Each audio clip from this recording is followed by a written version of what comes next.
Ya, selamat pagi. Nama saya Randi Palguna Aktayasa dengan INFP 5025231020 dari kelas KPPL E. Nah, kali ini saya akan mendemokan soal dan jawaban ETS saya.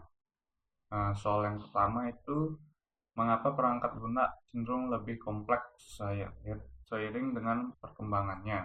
Nah, jadi perangkat lunak tentu saja menjadi lebih kompleks karena uh, kita sebagai pengembang itu atau klien juga meminta untuk menambahkan fitur-fitur aplikasi yang baru ataupun juga fungsionalitas dan kebutuhan integrasi dengan sistem yang lain. Nah, ini hal-hal seperti ini itu menambah kompleksitas dalam pengembangannya dengan mengimplementasi kode dan komponen baru yang dari yang telah ada.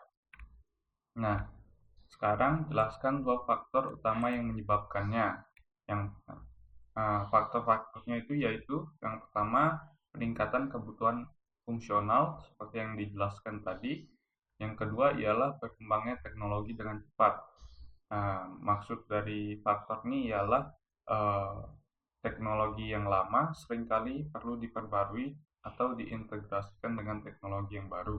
Nah, proses ini akan memakan waktu karena kita harus melihat kompatibilitas dengan sistem yang lama dan menggantinya dengan atau memperbaruinya dengan fitur yang baru. Yang kedua ialah apa yang dimaksud dengan software reusability. Nah, maksud dari software reusability adalah modul-modul yang ada pada software itu dapat digunakan kembali untuk mengembangkan software yang baru. Nah, kemudian mengapa hal ini penting dalam pengembangan perangkat lunak modern? Nah, konsep atau hal software reusability itu penting itu karena untuk mempercepat proses maintenance atau evolution pada pengembangan perangkat lunak.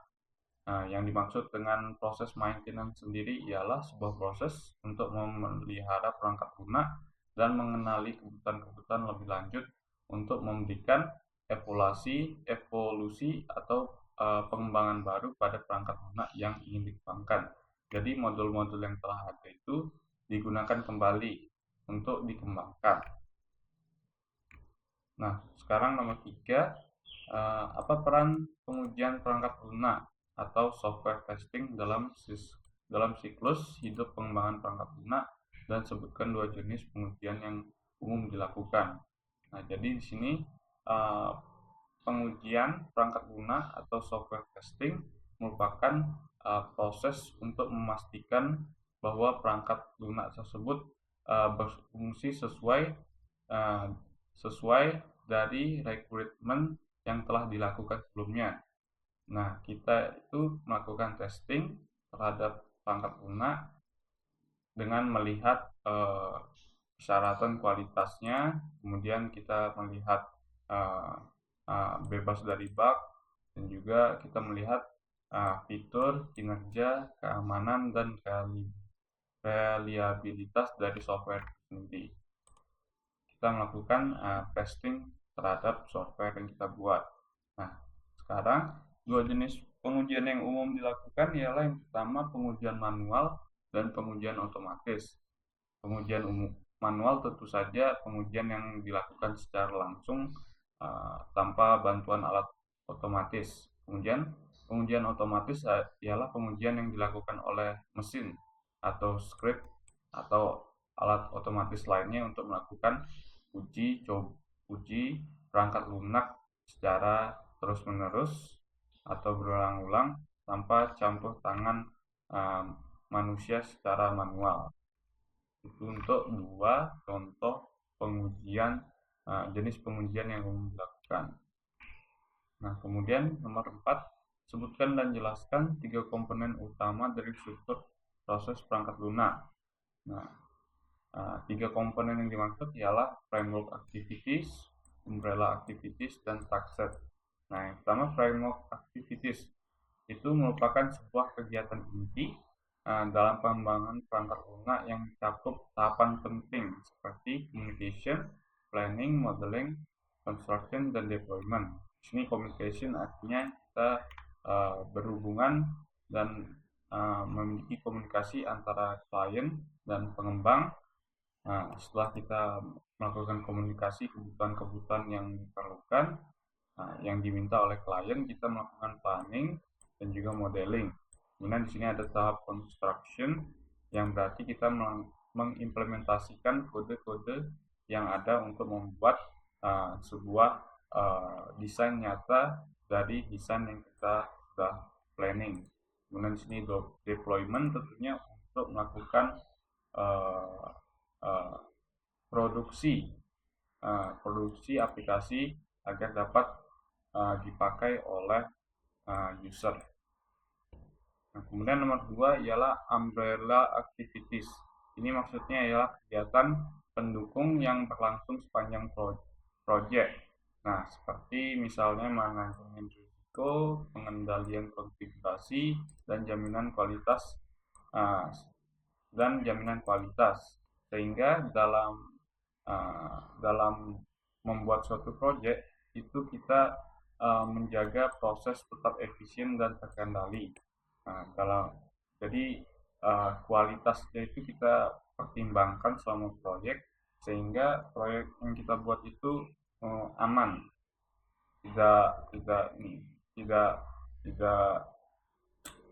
tidak bahaya. Kemudian di sini tetap efisien dan terkendali. Ya, kemudian yang ketiga ialah task set. Task set itu ialah sekumpulan tugas spesifik yang diperlukan untuk menyelesaikan aktivitas tertentu. Berarti sini ada banyak aktivitas atau tugas-tugas itu kita definisikan. Kemudian sini bergantung pada jenis proyek dan tingkat aktivitasnya. Jadi ada sekumpulan goal itu dikumpulkan dalam sebuah task set. Nomor 5 ialah bagaimana manajemen konflik dapat berperan dalam keberhasilan tim rekayasa perangkat lunak. Dan sebutkan 2 teknik untuk menangani konflik dalam tim pengembangan. Nah, sini manajemen konflik itu berperan penting karena itu dapat memperkuat kolaborasi antar tim, mencegah adanya gangguan produktivitas, serta membangun komunikasi antar perbedaan pendapat yang ada dengan lebih konstruktif. Arti dari konstruktif ialah komunikasi yang lebih membina, ya, habis itu kompromi dan lainnya, sehingga tidak ada pertentangan tujuan selama proses pengembangan perangkat lunak. Jadi proses pengembangan perangkat lunaknya itu lebih lancar jika ada manajemen konflik yang baik. Kemudian 2 teknik untuk menangani konflik dalam tim pengembangan. Yang pertama tentunya ialah negosiasi dan komunikasi yang baik. Yang kedua ialah kolaborasi. Kolaborasi itu kita memahami sudut pandang masing-masing seseorang dan menemukan solusi yang menguntungkan semua pihak tanpa mengorbankan tujuan. Yang nomor 6, studi kasus. Sebuah perusahaan startup teknologi ingin mengembangkan aplikasi e-commerce yang akan digunakan oleh jutaan pengguna di seluruh dunia. Mereka memiliki tim pengembang kecil yang berpengalaman, namun mereka tidak memiliki pengalaman sebelumnya dalam membangun aplikasi berskala besar. Nah, jelaskan tantangan yang dihadapi startup tersebut terkait dengan sifat perangkat lunak atau nature of software yang berkembang secara terus-menerus. Bagaimana mereka mempersiapkan diri untuk menghadapi tantangan-tantangan ini. Nah, di sini jawabannya ialah pertama-tama tentu saja kita menjelaskan tantangan-tantangan yang ada yang akan mereka hadapi dalam mengembangkan aplikasi e-commerce. Nah, pertama itu dalam nature of software itu ada yang namanya reliability. mana aplikasi harus dapat berjalan tanpa kegagalan, terutama dengan jutaan pengguna. Ini penting karena kalau jika gagal, maka aplikasi yang dibuat itu tidak akan dipakai oleh pengguna lainnya. Nah, yang kedua itu ialah usability. Berarti pengalaman pengguna yang baik harus dijaga agar aplikasi mudah digunakan oleh berbagai tipe pengguna. Nah, ini maksudnya ialah bagaimana aplikasi tersebut dapat import ke berbagai device agar aplikasi tersebut bisa dipakai oleh pengguna dengan baik. Juga user experience-nya itu bagus. Yang ketiga ialah efisiensi. Aplikasi harus mampu menangani beban besar tanpa membebani sumber daya sistem. Kemudian yang keempat ialah maintainability. Itu artinya ialah perangkat lunak harus mudah diperbarui dan diperbaiki oleh tim kecil. Yang kelima ialah portability. Itu aplikasi harus berjalan di berbagai platform tanpa banyak modifikasi. Nah, kemudian nomor 6 ialah changing nature of software. Berarti tantangannya ialah teknologi terus berkembang, menuntut aplikasi untuk beradaptasi. Nah, di sini dari tantangan-tantangan yang telah dijelaskan, persiapan yang mereka dapat lakukan ialah sebagai berikut. Yang pertama ialah untuk yang reliability itu terapkan pengujian otomatis dan sistem redundansi untuk memastikan aplikasi tetap jalan stabil. Kemudian ialah usability, itu lakukan pengujian kegunaan dan desain responsif agar aplikasi mudah digunakan. Yang ketiga ialah efisiensi, gunakan arsitektur berbasis cloud dan optimasi kinerja untuk efisiensi sistem. Yang keempat ialah maintainability, seperti adopsi desain modular dan pipeline CI/CD untuk mempermudah pembaruan. Yang kelima ialah portability, berarti uji aplikasi di berbagai platform untuk memastikan kompatibilitas. Nah, yang keenam ialah adopsi teknologi terbaru. Nah, di sini berarti tim itu belajar dan lebih adaptif terhadap teknologi baru seperti AI atau integrasi perangkat lain. Nah, kemudian solusi yang dapat dilakukan oleh tim pengembang kecil ini mungkin menambah anggota tim untuk mempercepat pengembangan, membagi beban kerja lebih kecil, kemudian memungkinkan penanganan fitur baru atau perbaikan yang lebih cepat. Nah, di sini harus kita ingat bahwa untuk menambah tim itu perlu diimbangi dengan manajemen yang baik agar komunikasi dan koordinasi tetap efektif.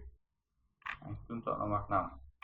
Nah, mungkin sekian dari demo penjelasan saya tentang soal dan jawaban ETS mata kuliah konsep pengembangan perangkat lunak E. Sekian, terima kasih.